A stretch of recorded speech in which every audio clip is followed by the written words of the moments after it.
Muy buenas tardes. Agradecer la invitación a todo el equipo organizador. Y sí quería comenzar comentando que para mí es un verdadero placer compartir este espacio tanto con Mabel como con Alejandra. Ciertamente a lo largo de todos estos años he aprendido mucho de sus saberes feministas, travestis y trans que me han hecho más humilde y por eso les estoy muy agradecido. Y creo que en cierto modo, aunque nuestras historias no son las mismas, sí que tienen algunas vetas compartidas. Tal vez no sean idénticas, pero sí tienen mucho compartido. De hecho, históricamente buena parte del poder jurídico ha criminalizado nuestras formas de vida, ha, si se quiere, intervenido en nuestra autonomía decisional, a nuestro derecho a decidir sobre nuestro propio cuerpo. Y al mismo tiempo, nuestras historias están signadas por resistencias, por ciertos amortiguamientos o resortes a ese poder jurídico sobre el que hemos reelaborado derechos, hemos reclamado derechos para nosotros, y en ese doble juego es en el que me parece que nos situamos en un museo de la Constitución, en esa doble vertiente. Yo me voy a referir a una cuestión en particular que afectó al territorio santafesino durante largo y tendido, y es el relativo a la criminalización de personas por su orientación sexual disidente, su expresión o identidad de género a través de los códigos de falta de la provincia de Santa Fe. Estos códigos de faltas estuvieron vigentes en un arco aproximadamente de 70 años y fueron derogados hacia abril del 2010, es decir, hace 10 años y apenas unos meses antes de un momento considerado bisagra al interior de los movimientos de diversidad sexual, que fue el reconocimiento del matrimonio igualitario. Solo para pensar un contraste muy fuerte en el estatuto jurídico de las personas vinculadas que viven disidencias sexuales y de género en un margen muy breve de tan solo meses. Estos códigos de faltas hablaban de punición al travestismo, a la prostitución escandalosa, al homosexualismo. Han variado sus términos a lo largo de esas décadas.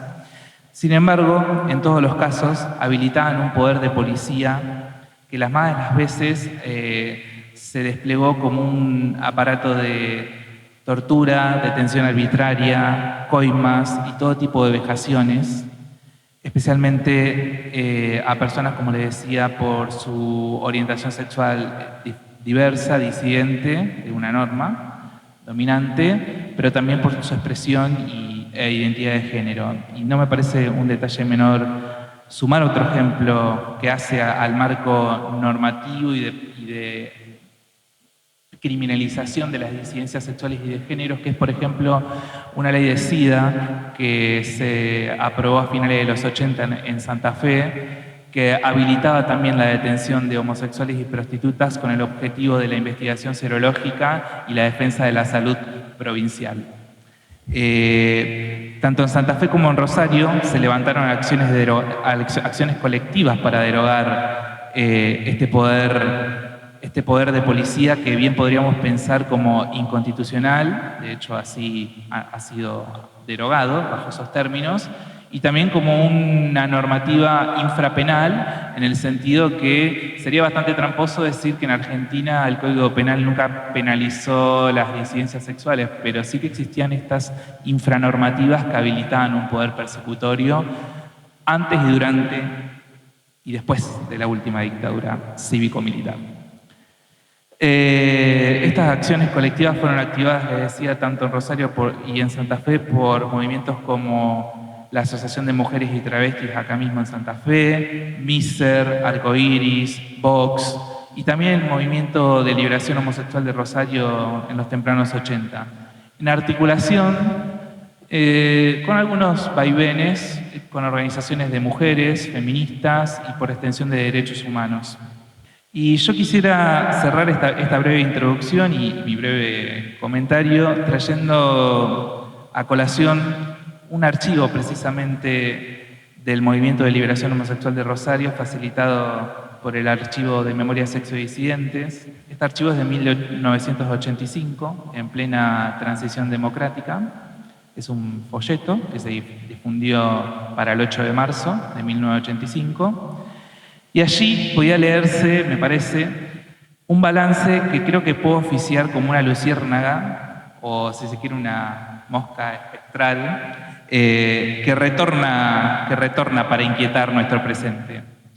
Cito el folleto. A 2 años del gobierno constitucional, los sectores marginados seguimos luchando por una vida digna.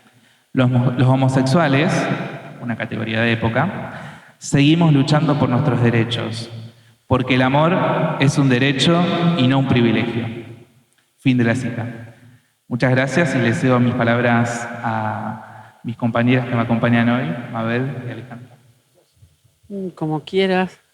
Sigo para retomar un poco la historicidad que Emma venía contando. Bueno, Emma habló de los procesos. Yo, si bien me sumo en la asociación, en la primera asociación que yo me sumo era AMIT, a través de la CTA. En esos años locos, cuando recién empezábamos, que no teníamos recursos ni nada, con Marina Quinteros, con Noli, con la Campi, con Valeria, las primeras reuniones que teníamos ahí con Mabel, con algunas organizaciones, nos sumamos por primera instancia en esas épocas a la multisectorial de mujeres, y yo me acuerdo, y lo traigo a colación porque una vez Mabel estábamos en la escuela Pichón Riviera ahí sobre San Jerónimo, era donde estaba la escuela Pichón Riviera, en el segundo piso, y dice Mabel, ustedes van a llegar primero que nosotras. Y nosotros le decíamos, no, vos Mabel estás re loca, que vamos a llegar nosotras con la identidad de género, con esto, primero nosotras, y empezamos a como a traccionar, porque nosotros entendíamos que las mujeres tenían que luchar por el aborto legal, seguro y gratuito, pero también entendíamos que nosotras en ese momento no teníamos derecho de absolutamente nada.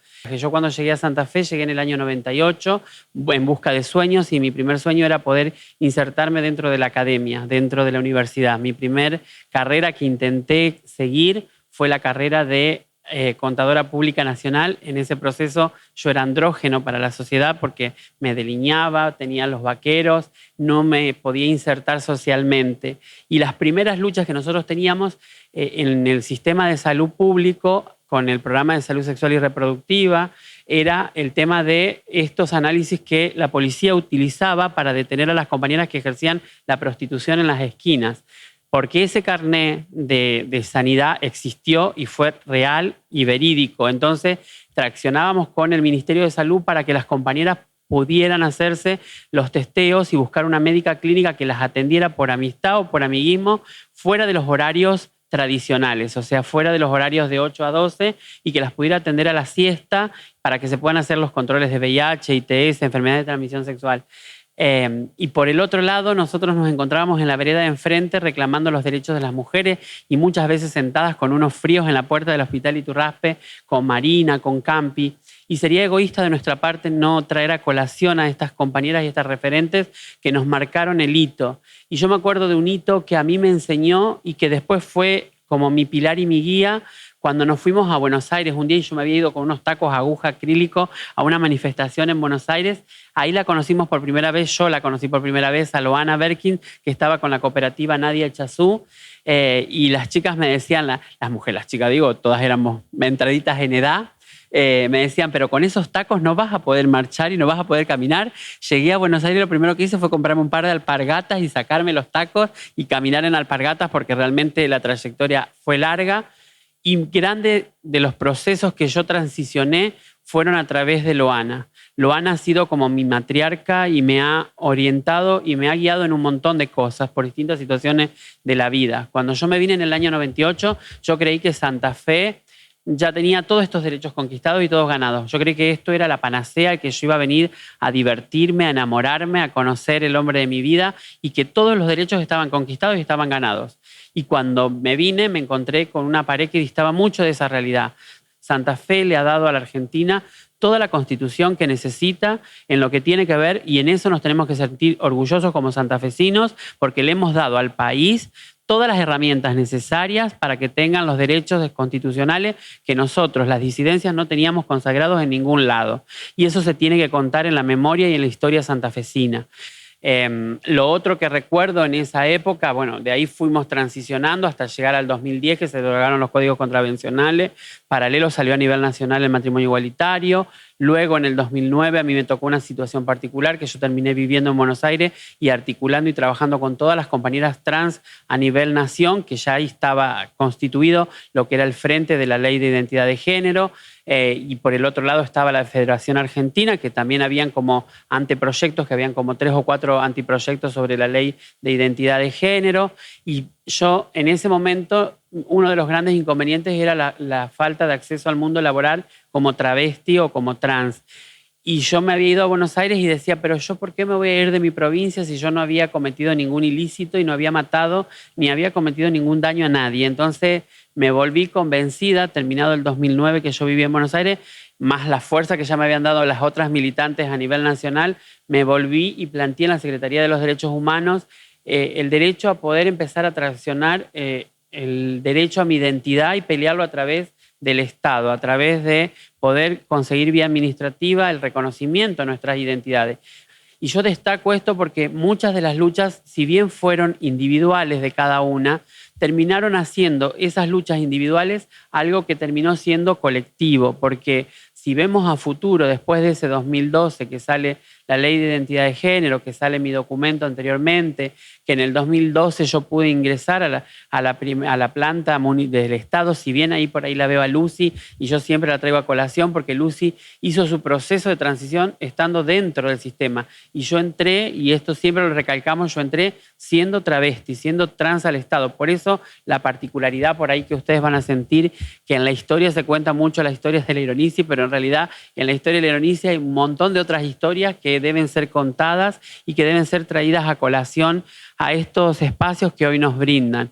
Y que lo que no se debe hacer es invisibilizar esa historia, ese recorrido, esa transición. Y después de eso vinieron un montón, vinieron el cupo laboral trans, vinieron hoy actualmente la ley integral trans que está en debate. Bueno, con la multisectorial, la mejor, y siempre nos han acompañado para adelante en lo que pudieron, pero también entendíamos en ese momento en la escuela Pichón Rivier que nosotras necesitábamos ir la Pichón Rivier con la multisectorial de mujeres, porque era el único lugar donde nos reuníamos tipo clandestinas. Las mujeres nos reuníamos en ese lugar. Y de eso, millones. Las primeras marchas que se hicieron a través del Ministerio de Salud, las primeras movilizaciones que se hicieron en Santa Fe, ahí lo veo a Lucho, a Luciano Villaverde, cuando hacíamos las primeras que se hicieron en la peatonal San Martín, después en el Puente Colgante, y ver cómo fuimos traccionando y la cantidad de gente que se fue sumando posterior a esos movimientos de disidencia. Y yo creo que llena de orgullo poder estar en este espacio, poder dejarle a la memoria de la Constitución también nuestra propia Constitución y nuestro propio preámbulo. Hay que empezar a cambiar la historia. Por ahí Mabel puede traer a colación otros hitos, otras cuestiones que dieron puntapié a que el movimiento travesti, trans en la provincia de Santa Fe se empoderara, tiene que ver con esos procesos de historicidad.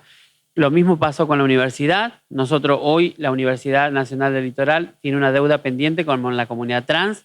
Emma nos ha acompañado y por eso dice que Emma ha aprendido con nosotros y nosotras, porque Emma nos ha acompañado en el proceso interno de la universidad. En el 2009, cuando él estaba en distintos programas, nosotros muchas de las organizaciones somos organizaciones firmantes de convenios. Antes fue con el INADI cuando era parte de la universidad y estaba dentro de la universidad. Posterior fue la Secretaría de Género de la UNL. Y bueno, y hoy la universidad nos debe el cupo laboral trans, que también es otra de los desafíos que tiene la comunidad trans hacia adelante, porque a veces decimos, a veces nos preguntamos, y esto es una frase y traigo a colación lo que decía Loana, una trans en la universidad le cambia la vida solamente a esa trans. Muchas trans en una universidad le cambian la vida a la sociedad. Yo creo que es por ese lado donde tenemos que ir, es por ese lado donde tenemos que empoderar a nuestras compañeras y es por ese lado donde tenemos que empoderarlas a que puedan terminar sus estudios, pero no por fuera de un sistema, sino dentro del sistema y siendo parte de ese sistema. Bueno, yo tengo dos posibilidades, empezar a contar desde el comienzo o me arriesgo mejor a seguir con anécdotas.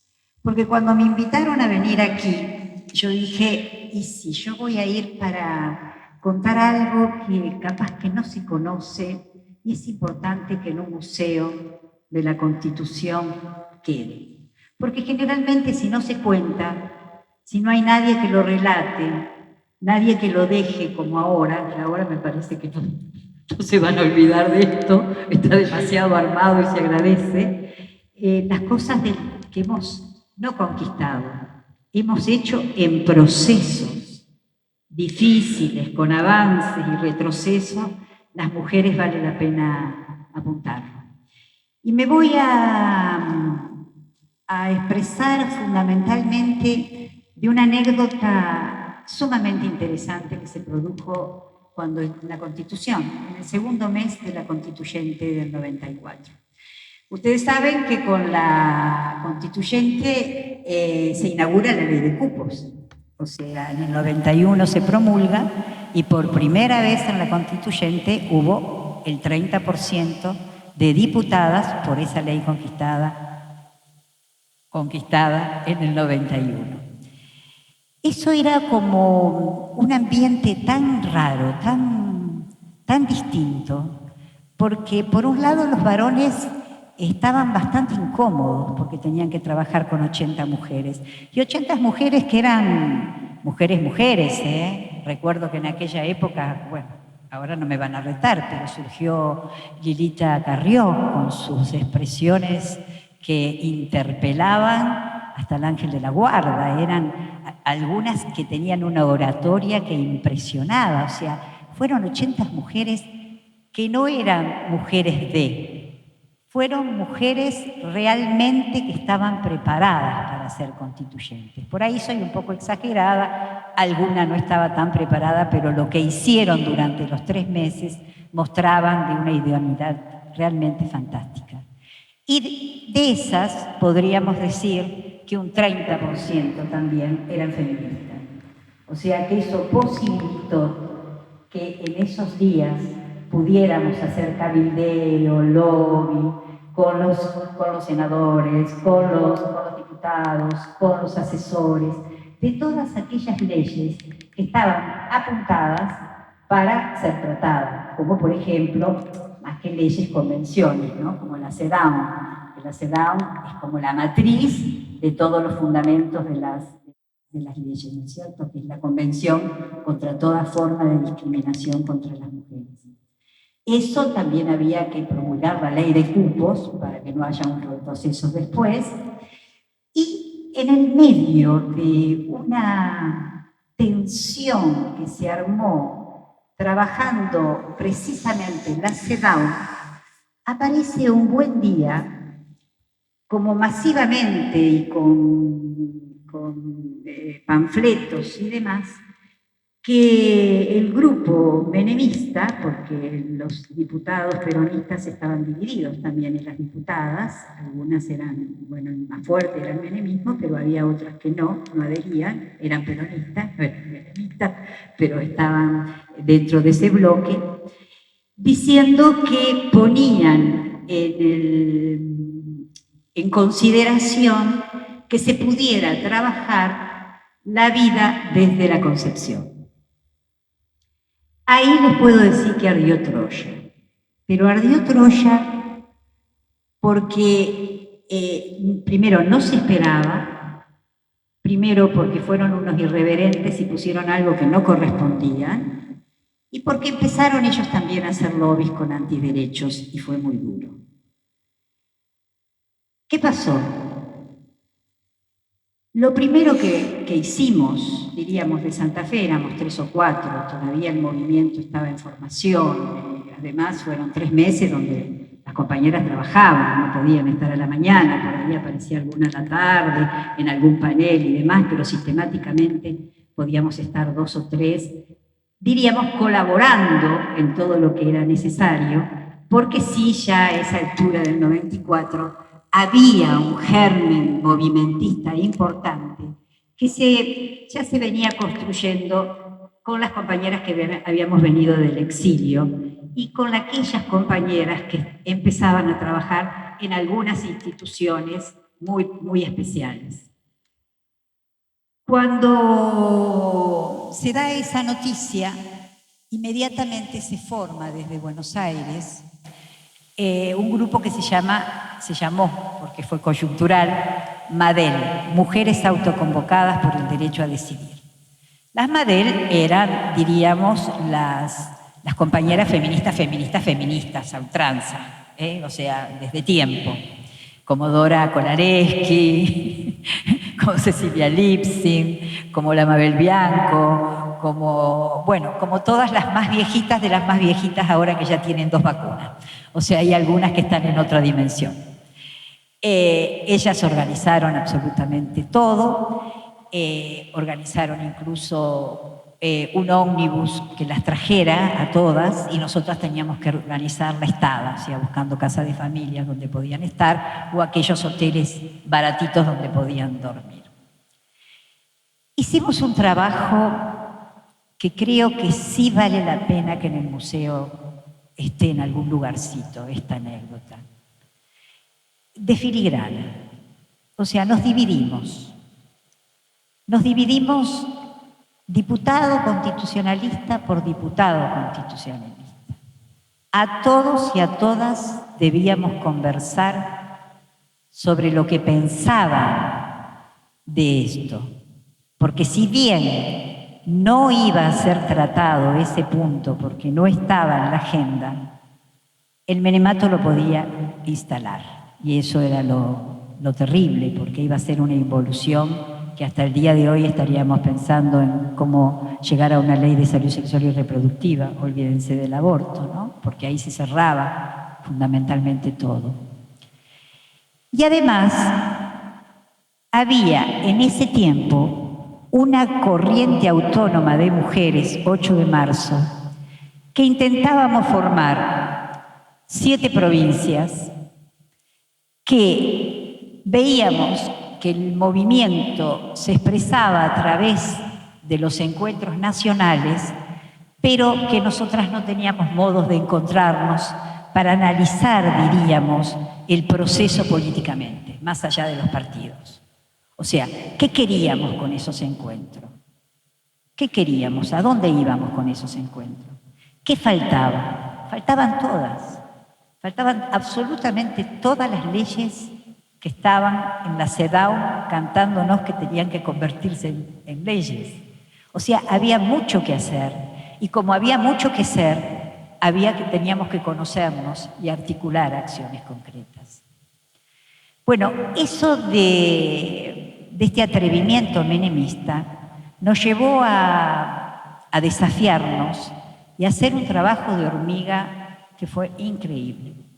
Y quiero nombrarlo, porque también tiene que estar en la historia.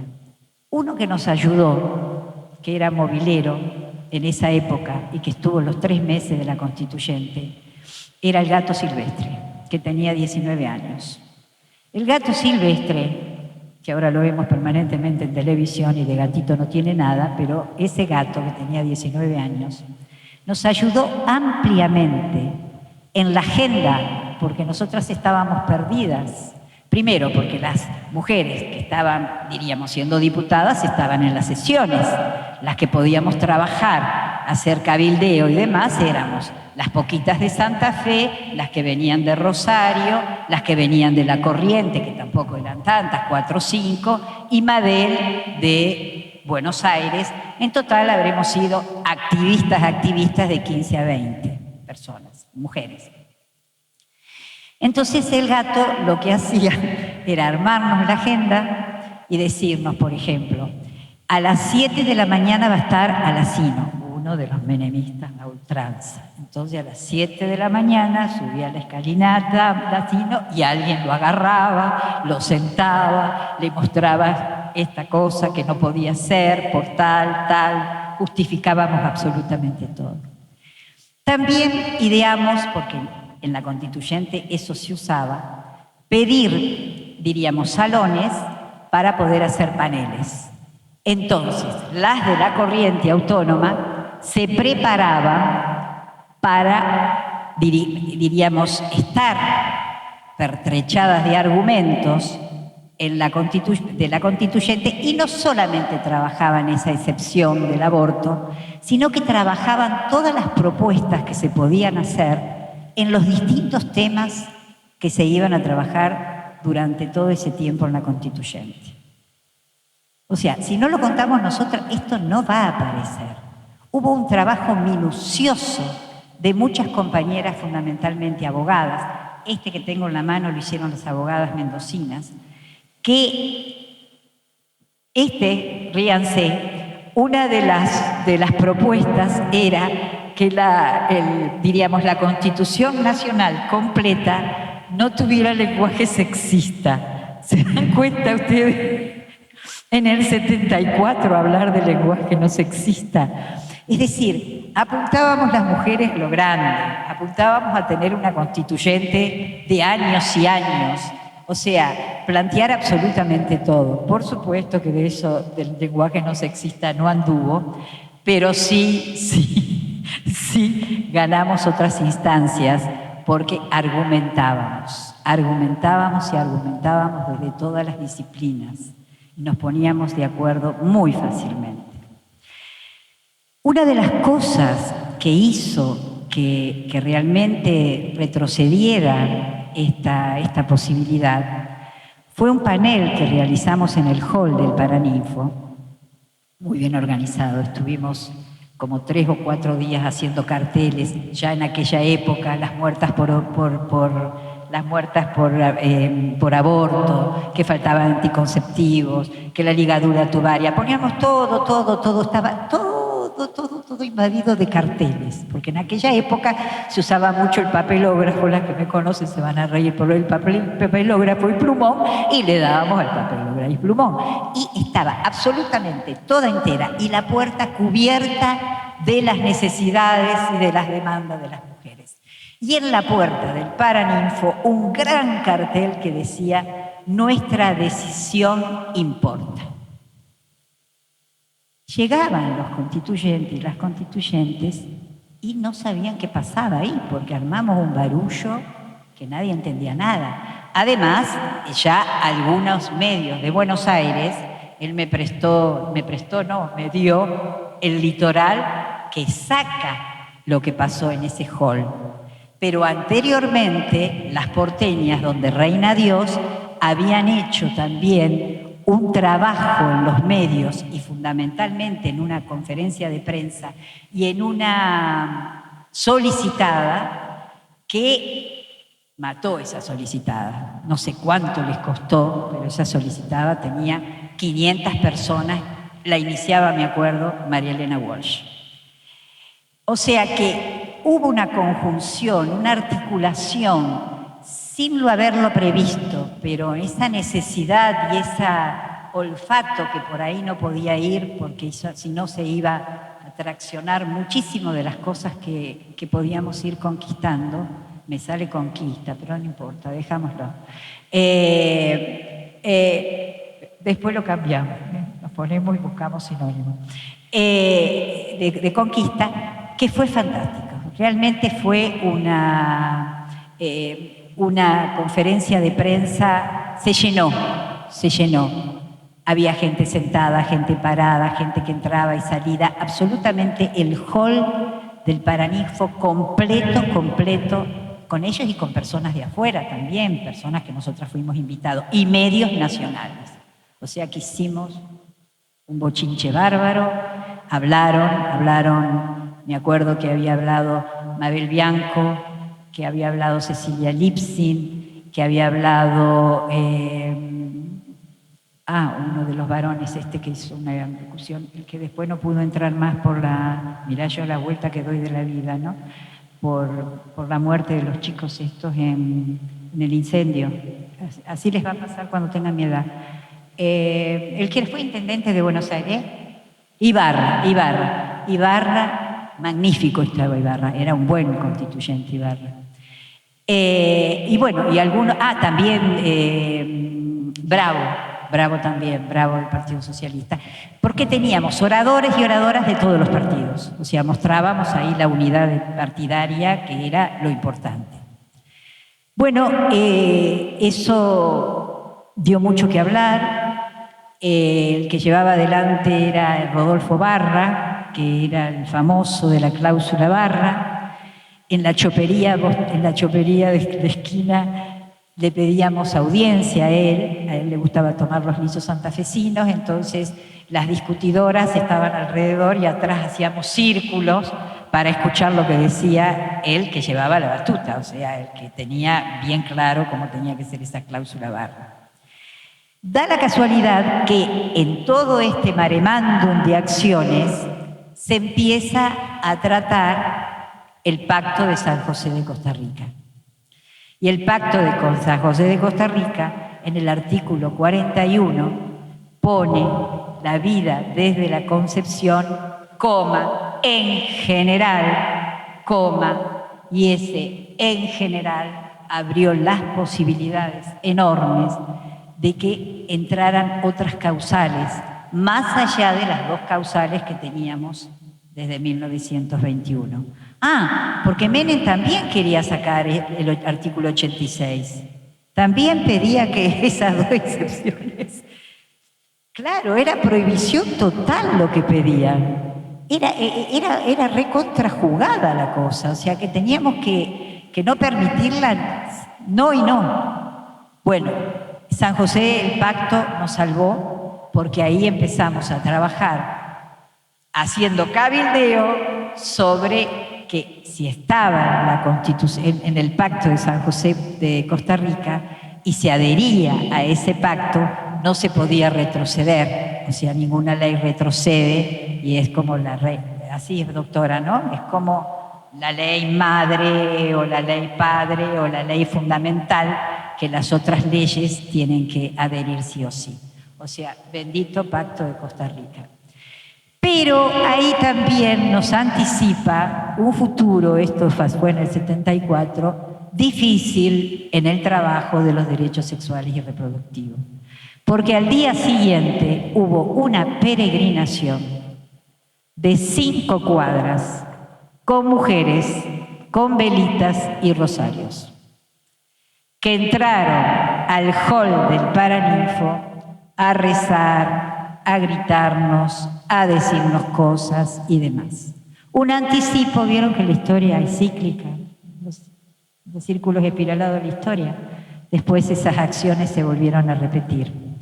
La cosa es que esto que fue tan importante y que dio posibilidades para que a los 2 años ya se empezaran a trabajar después de la constituyente las primeras leyes que hacían a nuestra corporidad y a nuestras posibilidades de autonomía, salieran una por una.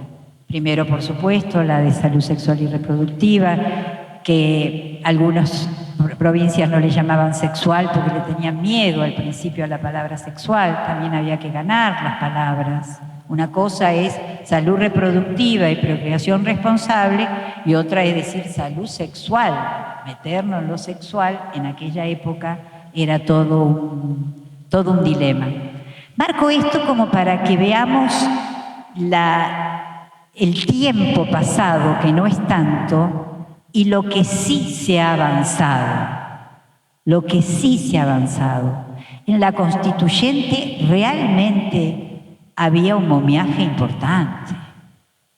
Importante. No entendían muchas cosas. Hablarles de la mujer. En estos documentos se habla de género. Cuando uno hablaba con algunos de ellos, ¿qué cosa es el género? Recién, la verdad que en el 90 se empezaba a trabajar desde una perspectiva de género. Se empezaba a gatear con la perspectiva de género, porque antes eran mujeres, estudio de la mujer, estudio de las mujeres, y después vino el género en lo relacional, y bueno, vino la frutillita de la torta para realmente empezar a justificar todo lo que necesitábamos. Pero no había caso. Teníamos constituyentes muy analfabetos y otras no. Felizmente a esas feministas que fueron muy trabajadoras y felizmente a las 15 o 20, como vos decís, que nos movimos y no descansamos nunca, pudimos conseguir eso.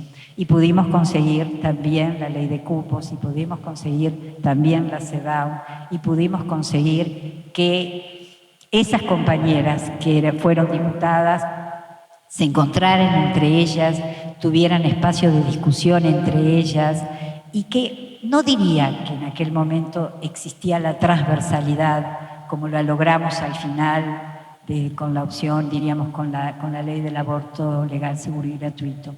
No estaba esa transversalidad, pero sí estaban muy inquietas por el autoritarismo y por el patriarcado que mostraba este grupo menemista, que a toda costa hacía cualquier cosa, hasta pagaba para que eso se introdujera. Me parece importante traer esto como, primero para que vean cuánto hemos avanzado y por otro, para que quede la historia, porque es importante, muy importante.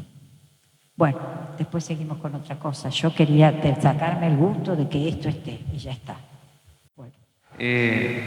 No, por supuesto, agradecer las intervenciones, que creo que en buena medida, los ejes están conectados. Creo que un poco me anticipaba al inicio, tiene que ver con empujar desde los márgenes los términos del derecho constitucional, y en eso nada viene desde el cielo, lamentablemente. En eso tiene mucho que ver la acción colectiva feminista, trans, travesti, marica, gay, de disidencia sexual y de género, por decirlo en un sentido amplio.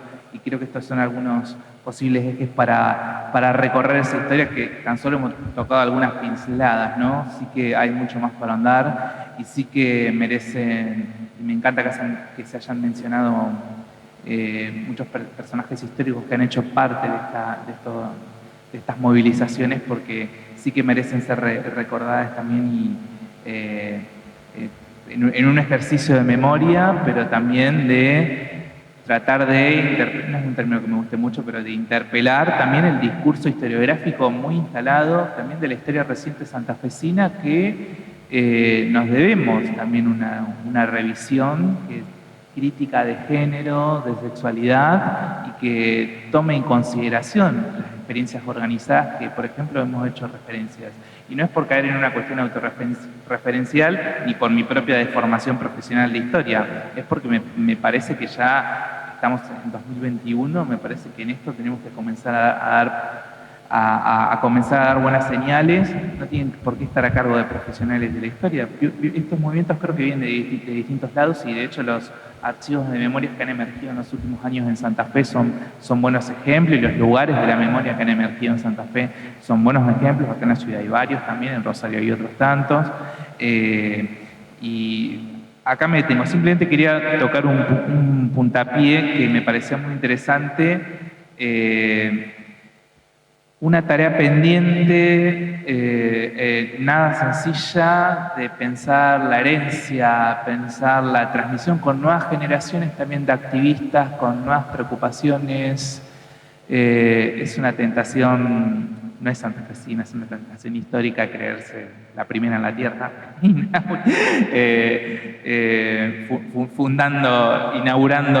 inaugurando la política. Pero más allá de ese tipo de ripideces, sí que es una tarea y un desafío de ambos lados, ¿no? Creo que estamos asistiendo a renovaciones generacionales, y es una tarea pensar diálogos. Y ahí creo que los trabajos de la memoria y también de la historia pueden servir, aunque no exclusivamente, pueden servir mucho. Yo lo que me quiero quedar así, ahora que estamos charlando y dialogando, con tres cosas fundamentales. Que en este relato, que hoy podamos, quienes formamos parte de las minorías y de las disidencias, de las organizaciones sociales, que a través de las instituciones estamos contando también la historia, que antes, en el 94, y vos lo trajiste a colación, en el año 94, fue Santa Fe la cuna donde se sancionó la Constitución y se reformó la Constitución, y que vos decías, Dios atiende en todos lados. Empezar a contar ese federalismo que la nación no nos permitió a las organizaciones y interpelar a otros actores y actrices de todo el territorio argentino, porque siempre parecería como que la historia la contaron desde Buenos Aires, o sea, como vos dijiste, Dios está en todos lados, pero atiende en Buenos Aires, y que hoy nosotros estemos dejando este archivo, este material, así sea poco, sea mucho, para la interpretación, para digamos, interpelación de los distintos actores que hoy las organizaciones que militamos el territorio, que las personas que tienen nombre propio, yo soy de las convencidas que lo que no se nombra no existe y que si no nos nombramos no existimos, y desde ese punto posicionarme y pararme y poder decir, bueno, Mabel lo trajo varias veces de nombrar a las quienes fueron las precursoras, sentar las bases y los cimientos de esa historia, de esa memoria en este museo, que también se nos dé la impronta y la participación a las organizaciones sociales, yo creo que es fundamental para contar esa constitución o esa nueva constitución que queremos armar desde Santa Fe para el país, digamos. No sé qué sintonía hay, que si es la pandemia que pudo coadyuvar en esto, pero hay, no sé qué piensan ustedes también, hay como una necesidad de recordar historias, ¿no? De hecho, nos hemos propuesto un grupo interesante de compañeras escribir sobre el movimiento de mujeres en Santa Fe. Ya está armado, ya está pensado, ya está con las compañeras designadas, porque nos parece que no solamente porque nos parece porque lo vivimos y hay que mostrarlo, y un poco como decía él, las que van agarrando la posta, que es como una especie de sensación que uno tiene que después del 3 de junio, la gran irrupción de la NU, la marea, y vos preguntabas, y seguís preguntando a algunas jóvenes, tanto chicas, chicos, chiques, y creen realmente que ahí empezó el movimiento.